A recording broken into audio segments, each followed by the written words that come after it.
Hi friends, school open ஆகிறதுக்கு 1 week முன்னாடியே சென்னை வந்துட்டோம். நம்மளோட டே ரொட்டீன் இன்னையிலேருந்தே ஸ்டார்ட் ஆகிடுச்சு.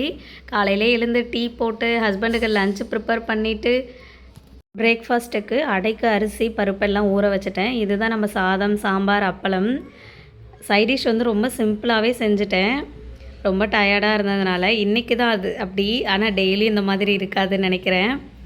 ஊர்லேருந்து வரும்பொழுதே ஒரு சபதம் போட்டுட்டு தான் வந்தேன். இனிமேல் டெய்லியும் உங்களுக்கு விடாமல் லஞ்சு ப்ரிப்பேர் பண்ணி தருவேன்னு சொல்லிட்டு. ஏன்னா முன்னாடிலாம் வந்து பாப்பா ரொம்ப சின்ன குழந்தை அப்படின்றதுனால அவள் நைட்டில் தூங்கவே விட மாட்டா. அதனால் அவளை வச்சுக்கிட்டு ஒரு நாள் லஞ்சு ப்ரிப்பேர் பண்ணவே முடியாது. ஒரு வீக்கில் 1 வீக்கில் வந்து ஒரு 3 டேஸ் கிட்ட தான் லஞ்ச் எடுத்துகிட்டே போவாங்க.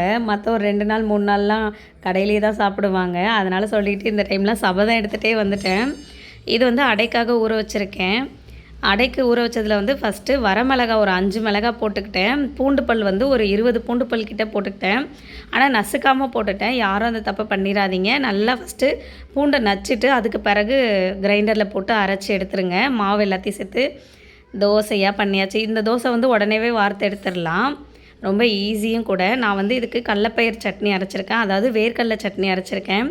இதுக்கு காம்பினேஷன் சூப்பராக இருக்கும். ட்ரை பண்ணி பாருங்கள். அடைக்கும் வேர்க்கடலை சட்னிக்கும் செம்ம டேஸ்ட்டாக இருக்கும். வீடியோ பிடிச்சிருந்தா சப்ஸ்கிரைப் பண்ணுங்கள். Bye friends.